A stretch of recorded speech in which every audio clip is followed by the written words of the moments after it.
This is a Promovec battery, and these are quite popular in Sweden. They have been around since 2008 or something like that. They are of course even bigger in Denmark, where they're from, but here in Sweden they have a couple of percent of all e-bikes, at least 1 or 2% are Promovec, so we get this quite a lot.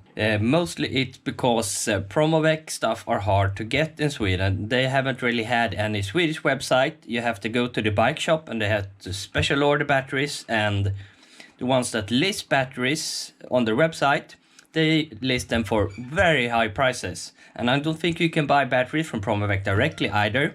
They are almost twice as expensive as other battery packs that you can get in Sweden, or at least 50 to 80% more expensive than similar kind in capacity and using brand cells. Now, I hate this battery, but it's not because it's a bad battery. This is actually a very good battery. And on the label you can see this is the most common version I get in. It's called 50041. And they had a couple of versions of this. The first one looked just like a rectangular shape. They only had that one for like 6 months. And then they made this case. This case is the base for all of their products. They have experimented with some other design, but still this is the case on almost all of their e-bikes. And the 50041 is the most common one. It's a 9 amp hour battery, and these are using most likely Panasonic cells. They are using CGR cells, which have 225 milliamp hours, so that adds up to 9. There are other variations of this. You can also see some other numbers here that only correspond to which of this version has UN 38.3 approved. If there's a BL after the name, it usually means it's just a black case. But then there are variations, and it usually depends on which cells they are using. They have high capacity ones using Sony cells, and they have low capacity ones using only 3P. And they have newer versions. There are mainly 2 versions of this I get in, and you can spot them on the number here.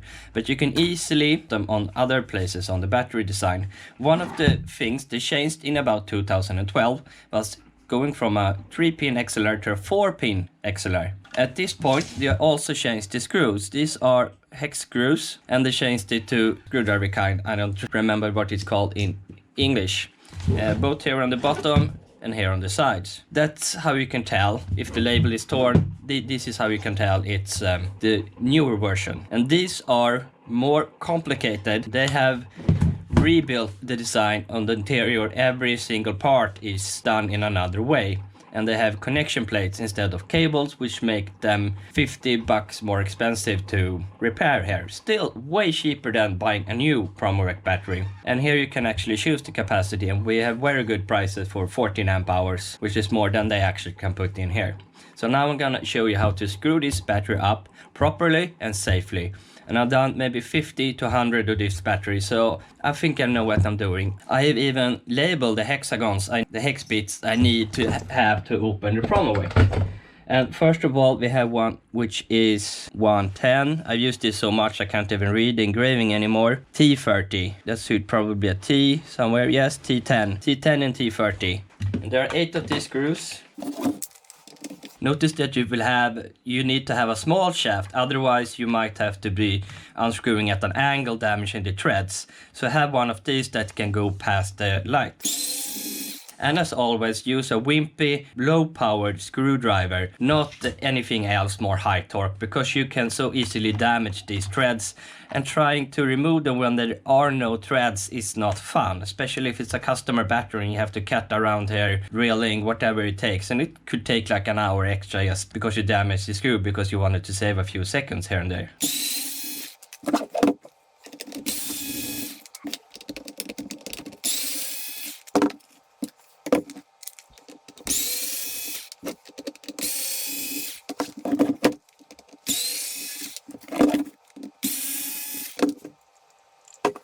And here you have another thing that had me confused at first. Why are there 2 holes in the back of the battery pack?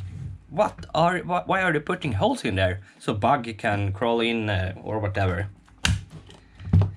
As you can see, there are 2 slides here. There are slides for the wire. If the water comes into this battery, they can actually slide out here and exit out through these 2 holes, one on each side. This is actually quite an ingenious design. Of course, water can get in those holes, but it would be very hard for them to climb upward into these holes, especially when it's connected to the e-bike. However, if you drop your Promovec battery in water, it will be dead in seconds, since water can come in here. So there are both pros and cons, but since I know so many Promovec batteries can last for up to 10 years, I would say this is a pro in this case. Now let's go inside the battery and look for some fun stuff. First, you have the light over here. This light turns on when you turn on and lock the bicycle. That is kind of a rare feature in e-bikes in Sweden, that you turn on the lights when you lock and turn on the bike. I haven't seen that in many cases. Usually the light you have to turn it on manually of some kind, but here it's integrated into the light, and it has a full 42 volts going into the light and then resistors. So it's not a 5 volt signal or 12 volts or something like that. And when it comes to these early designs, there can be some problem when opening them. So the trick I have, they use several of these GST connectors. So the ones that go to the light, mark it somehow. I usually add some tape on this one, so I know it's this one. They usually don't have more than 2 identical on the inside. You can use other stuff as well. Now let's remove that one. And here there is a mess of wires, so be careful when pulling them out. First we have the positive going to a 30 amp fuse. Pull that one out, and the power is coming from here, so this one is autolated, this one is not live or something like that. And then you have the negative, and here you actually have the live one like this, so you cannot connect them wrong. But there is no power here unless you have it in the on mode. So just be sure to remove the key when working at this, then you have no power except for in this one. And then there are 2 more additional ones. Here's the ignition. So you see they use the exact same one as here. So since I labeled this one, I know I don't have to label this one. And there's one more additional one. And this one is for the charging port. This one is 4, and then this is one of the stranger versions. 5 pins, 5 wires coming in, but it's only 3 pins. So it has dual wires for charging, and they have a signal wire in the middle that goes out to just one smaller wire here. However, this wire in the middle is never ever used, as I've seen, because it's not used in the charger. I opened quite many of these to see if the 3rd pin was connected, and here you can see another problem I've seen quite often with Promovec charger XLR pins, and it's this plastic disc in here is cracked, and the customer has been putting the charger in with force, pulling the 3rd pin down. I will open this up and see what the damage is.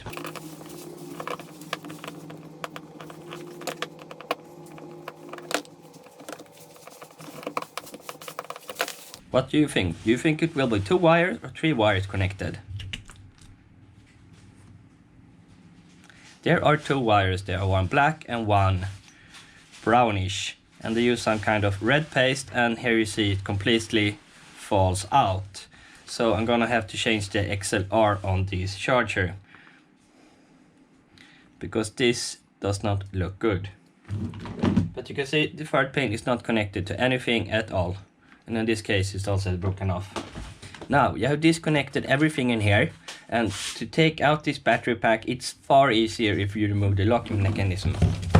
And that's where the bigger hex comes in, the T30. Sometimes these are stuck really good, so you're gonna need a manual one in the beginning.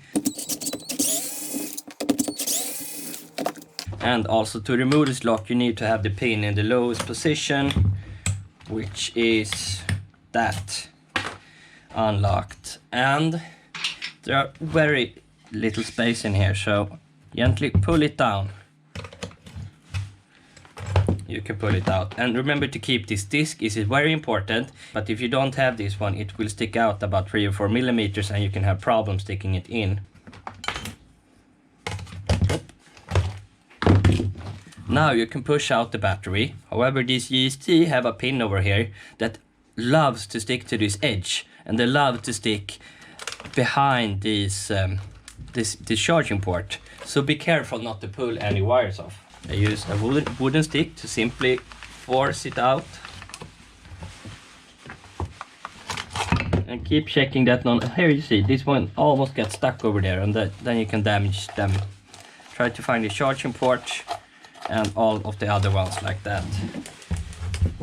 Now you can pull it out safely by hand. This one you can remove and save for later.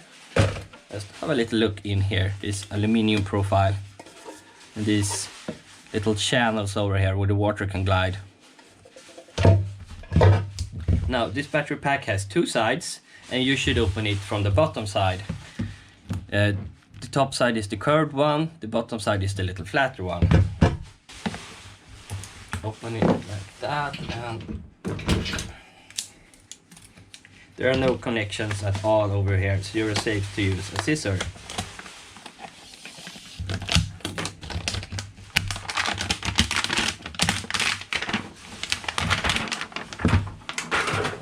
There's a little window over here so that the electronics can breathe or whatever, but so you have to be careful when cutting it open. That's where using a scissor that can glide past it without connecting to anything in here. I haven't seen this tape before, but I'm pretty sure this battery has never been opened. Just gonna remove them so I don't forget them. They don't usually sit there. And now we have the living nightmare of Promovec batteries episode 1. Removing this. This is very thin EVA foam, and it would take like an hour if you wanted to remove every single piece of it, or like 99% of it. In just 2 cases I managed to remove this EVA foam complete without tears, just 2 times, but that's probably because the glue on the EVA foam was poor, older. But I have this spackelspade, I call them in Sweden, that I can remove the tape here.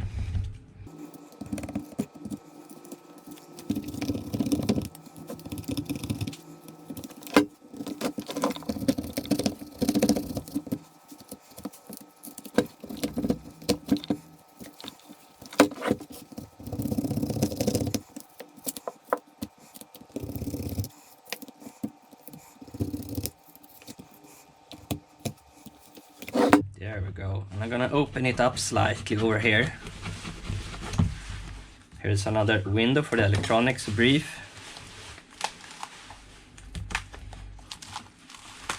If I'm just a little bit lucky, I can get 80% of this off in one piece. Because here they used a lot of this textile tape. But not on the last part, so this one is usually just teared up. I don't reuse that anyway, but you need to have some kind of protection over here. Several lines of protection because it's an aluminium case. You can see I got most of it in this case, but there's still like, you can spend 1 hour removing every scrape of this if you want it to look good. But I'm not gonna do that. Just the parts that sticks up a little bit so I can add a nice plate later on. And of course they have this on the side as well. There are no electronics and wires, at least here, so you can cut this off safely. If you want, it makes it a little bit easier to open later. I'm just gonna give it a tear.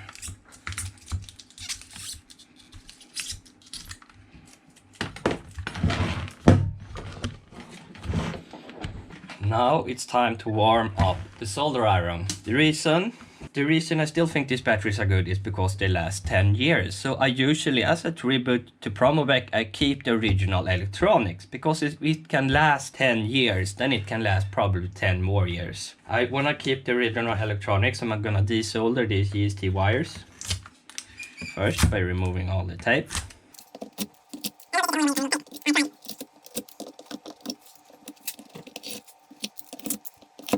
Now all the tape is removed. Have a little bit of heat shrink tubing on all of these. 95% of all batteries I do, I include a new electronics because it's time saving. I don't have to do things like this. But in the Promovec, changing the electronics is more complicated since they're using an on-off switch and a built-in lamp that has to go on when you start the battery. And there is wire going through this battery pack, which are very tight spaced. You don't need to remove them completely, just so that you can see the solder.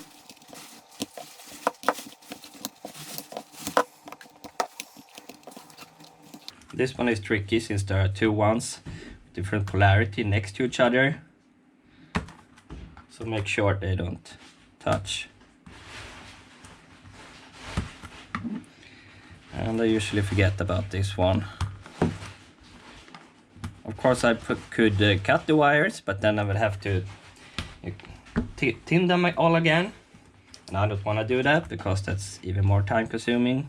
These ones are also different polarity and I do not want them to short circuit. It's nothing dangerous, but I don't like unnecessary sparks. I think I've done most of them.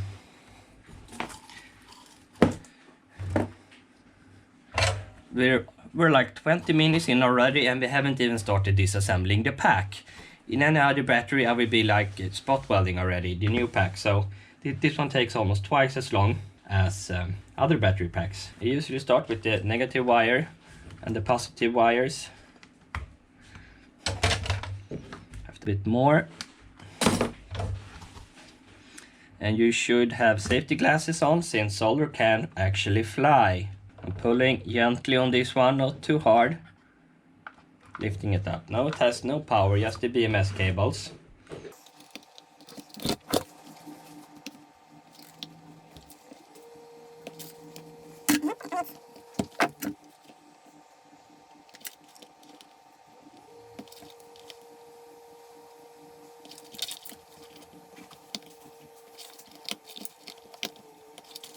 Now there's only two wires left, and if you haven't opened a Promovec video before, I recommend you taking pictures of every step of the way. There are different versions of this and everyone is not exactly like this, but it has the negative block over here. Here is minus. I had so much problem the first couple of times I get this battery, and remembering this strange configuration and these rainbow colored wires.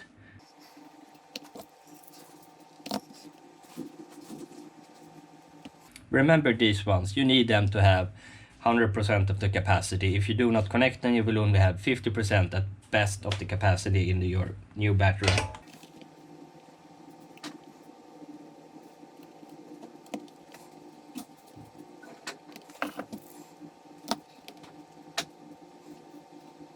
Like that. Now we can turn the soldering iron off. And you can remove the blocks gently and cut the connection between them.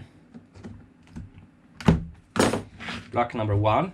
If you're new to this, I should recommend you marking these blocks up because they are not identical always. And here you can see this one has a little bit of tape over here.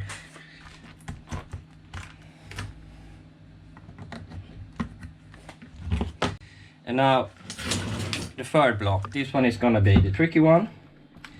This one,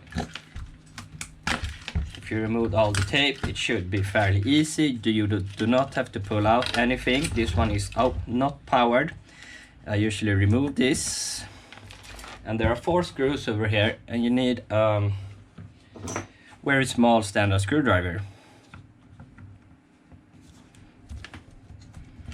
If you lose these screws, they are not that big of a problem. You can replace them with glue or adhesive, but finding similar screws is very difficult. But you need at least 3 of the screws remaining to make the board stay in place. You can get away with just 2 also, but I would recommend using at least 3 of the original screws. Let's change the BMS. Now here is the negative and the positive. You can remove them if you want, but now you can just lift it up, and it has 2 temp sensors down here. This is nightmare number 2, because removing these without damaging them is not that easy. This one you usually can just pull it up because it's a little thinner, and like that. It's very hard to damage, but sometimes it's I just pull out and this part is down there somewhere. This one is a lot harder. You can try, but you do not want this to break off, of course. You can cut them over here, but I'm not sure how these work. If you have, this should be a signal wire, so it shouldn't matter which one you cut or connect them again.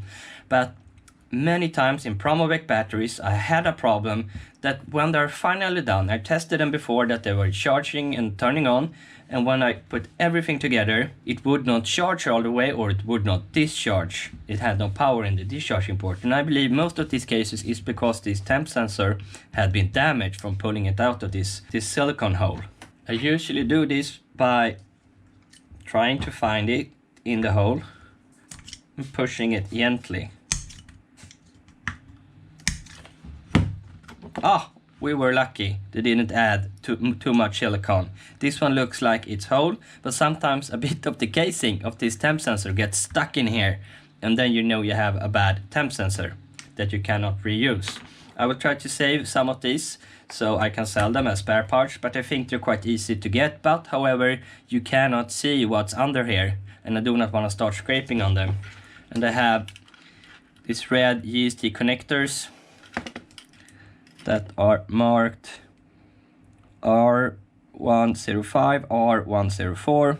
So then you have to have the data sheet to know what to connect over there. Now it's nightmare number 3 on these packs, and it's taking the cells apart. Of course you can use generic holders. You can put in a LiPo battery in here if it had the right sizes, but I stick with the original holders because this case is built so closely around these holders. And first you have to remove these, and they quite often break apart. And since it would take me an hour to cut out something as beautifully as this out of paper, I try to preserve them. And I use this non-metal plate to remove the adhesive behind. And there are usually 5 of these. Here is the weak spot. You can climb in. And here you can see a little bit of rust. They are most likely using nickel coated steel, which is not bad.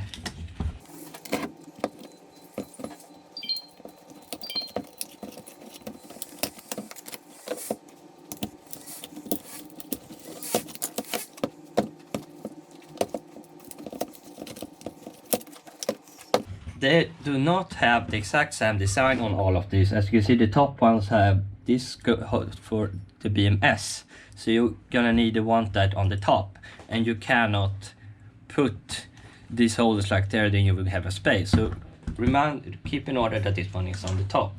I'm not gonna open all of these. I'm just gonna open the top one so you can see, and this is also part of problem number 3.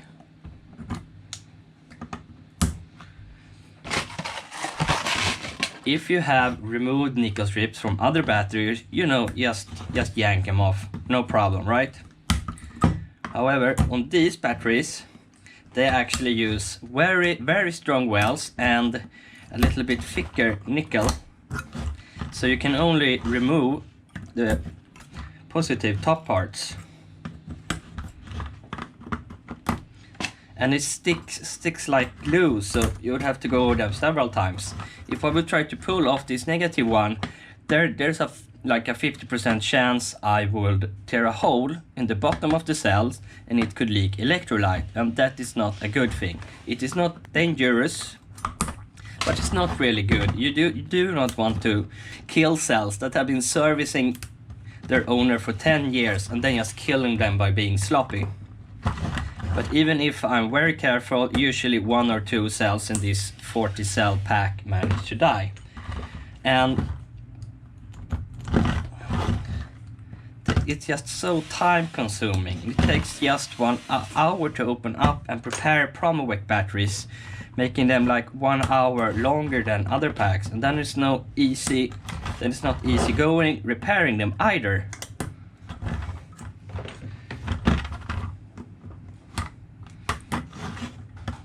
I usually start on the top part where I have this holder, so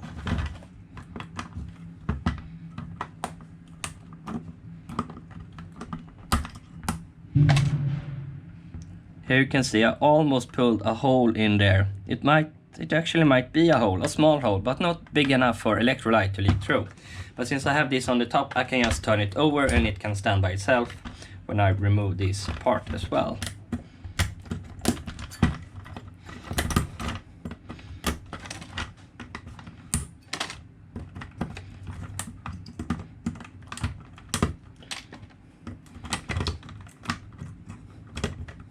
And of course, if you can spend the whole day just removing this nickel, if you think it's that fun, then you can do it a lot better than I do.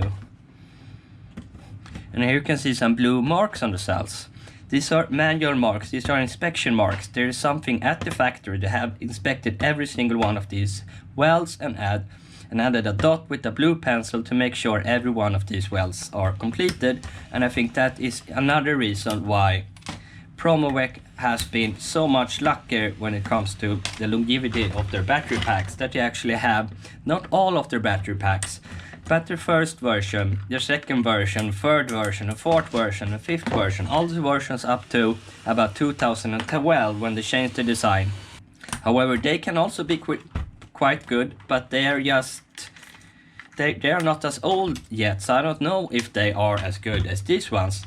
I know for a fact that many of these old batteries can last me 10 years. And here is also where I find the oldest Panasonic cells. Here you have one that's from 2011. So it's about 8 years old. That is pretty good. And these are still gonna have quite much capacity left. Some still have like 2.2 amp hours. But most of them will have between 1.8 and 2.1. Some, very few are down to like less than 1 amp hour. But still, they are usually 10 years old. I'm gonna test this as well, and you will see the capacity on some of them. They usually have around the same capacity, which is also a reason why Promovec batteries are working so good for them. One of the things is that they have this holder, and they also have these air vents in the hole. So if it would get hot, air would be a little easier to circulate. And they also have these air vents around for some reason. I think they just these are just extension to make it a little bit wider to fit in the case. I don't think they're meant as air vents. And I also think these holes are actually meant for the cable. But for some reason it was easier to have the cables in the separate water channels under the battery. This is as far as I will go in this video, and I might make a repair video for Promovec, because there are a lot of problems that you should be aware of. Keep all the screws and be careful with the temp sensor, and you should do fine. If you're attempting to do a Promovec battery repair and did not do what I told you to, take photos of it and remember the configuration. I'm gonna show you the configuration, but because it's one of the more complex ones I've seen.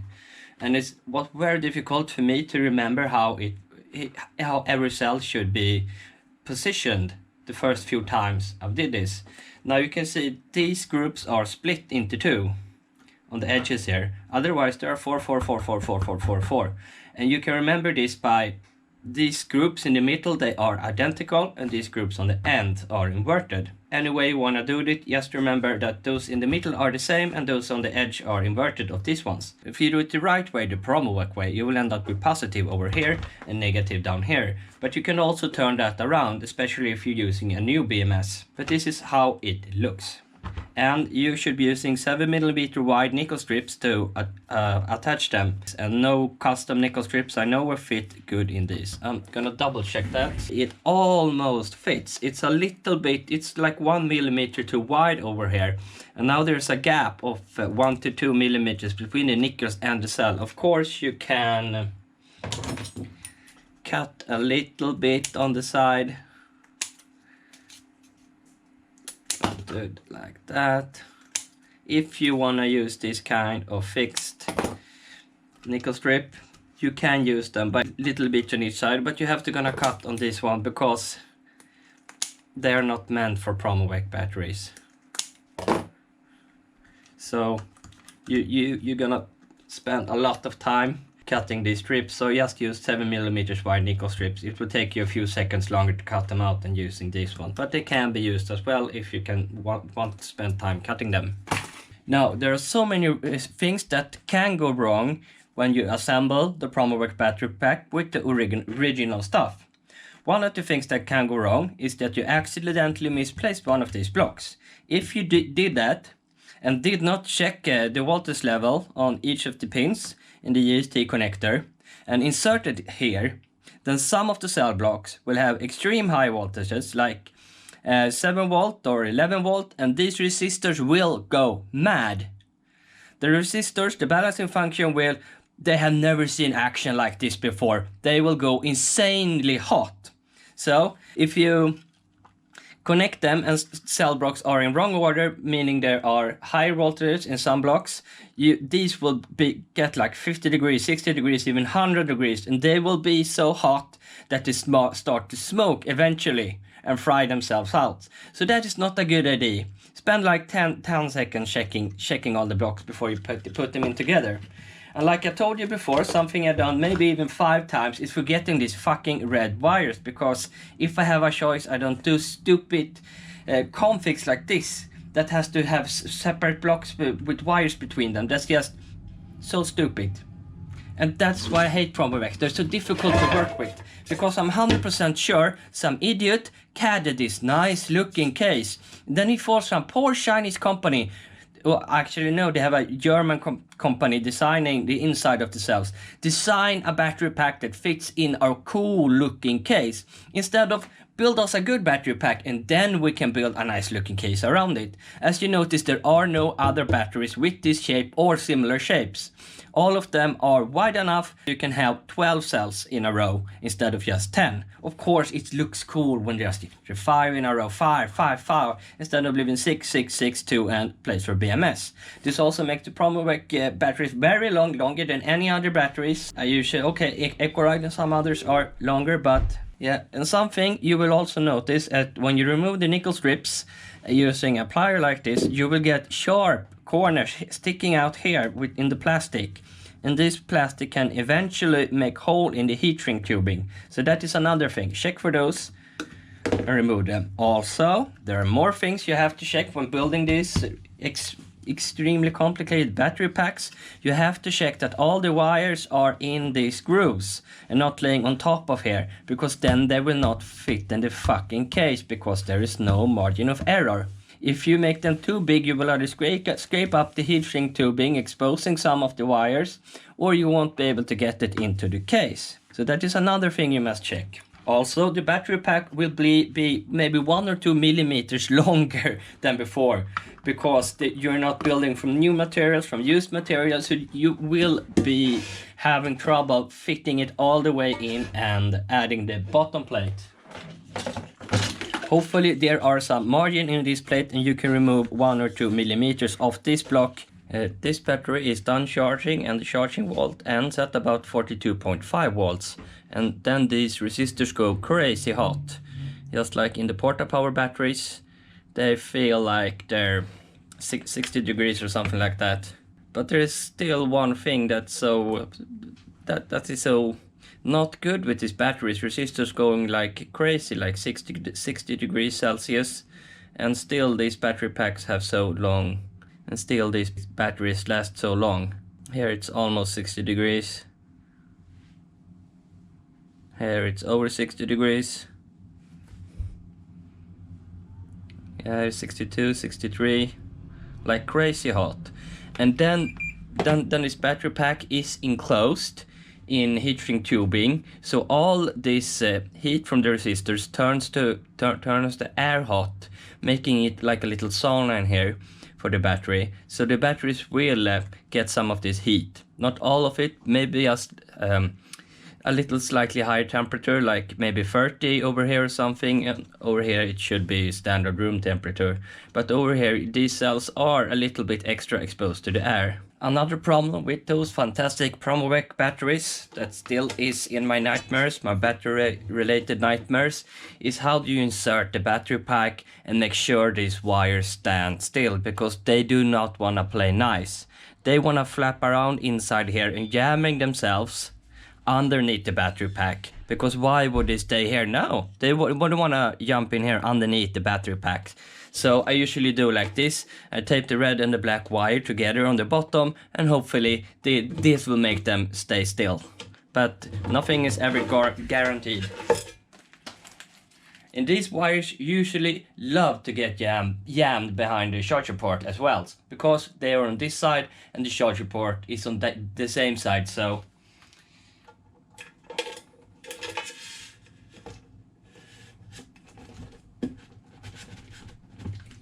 it's like they're trying to get underneath these fucking wires, even though there is no space for them there.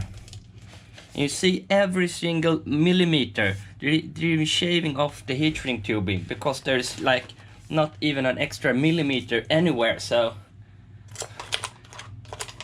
you can't really be creative when working with these kind of batteries. You have to follow the rule book. This is so Mac.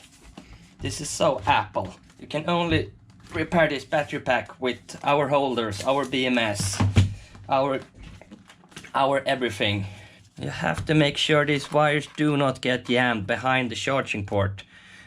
And I managed to have this stand still, and you have to push it. No, you cannot push it all the way in, because then you will have trouble inserting the key switch. And I added a little ring here to help me keep track of them.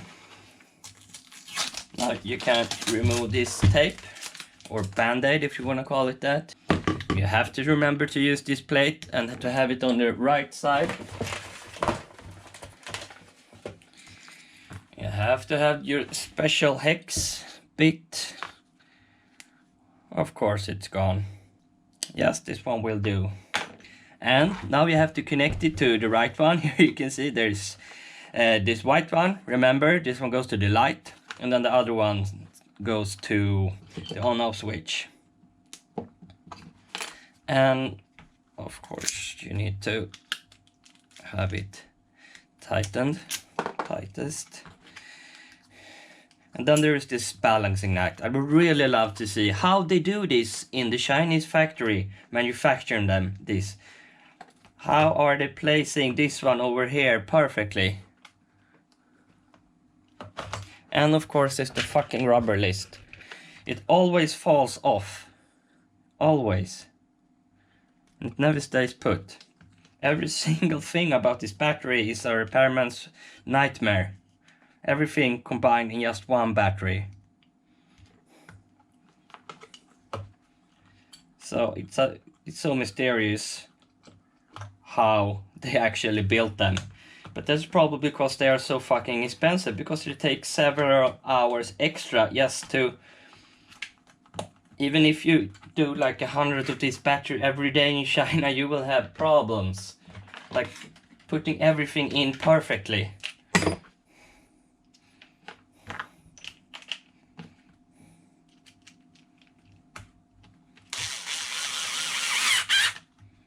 Yeah, finally.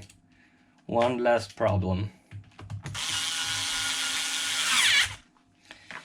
And now you can connect the light and see that is actually working, because the light should turn on.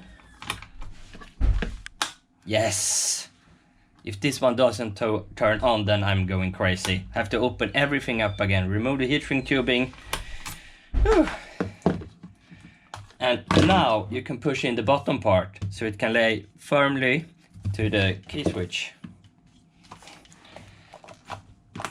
And just hope to God there is enough space back here to hold the bottom part. I think so. And sometimes they add a little bit of plastic over here. Why do you add a little bit of plastic over here? That like sticks whenever you try to push this one in. Maybe they want the plate to go a little bit higher. I don't know. Oh, here you have it. It's on the bottom side in this case.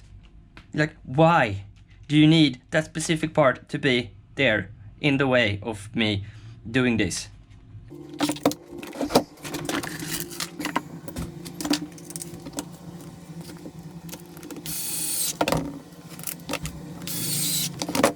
Just a little bit on every side. Of course you're gonna mess with me.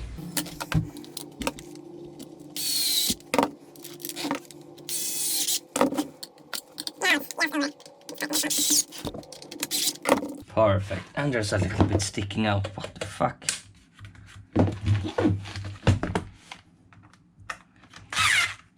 This side. That actually worked out better than most cases.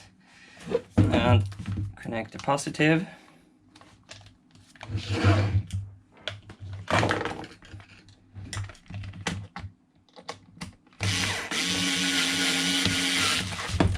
Opposite side.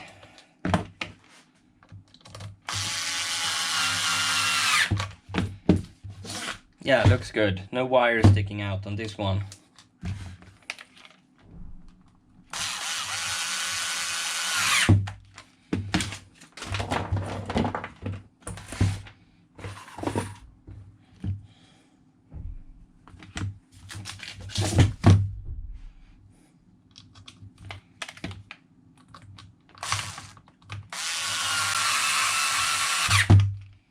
Yes, and a double check that it's working. Whew. Now we're done, finally.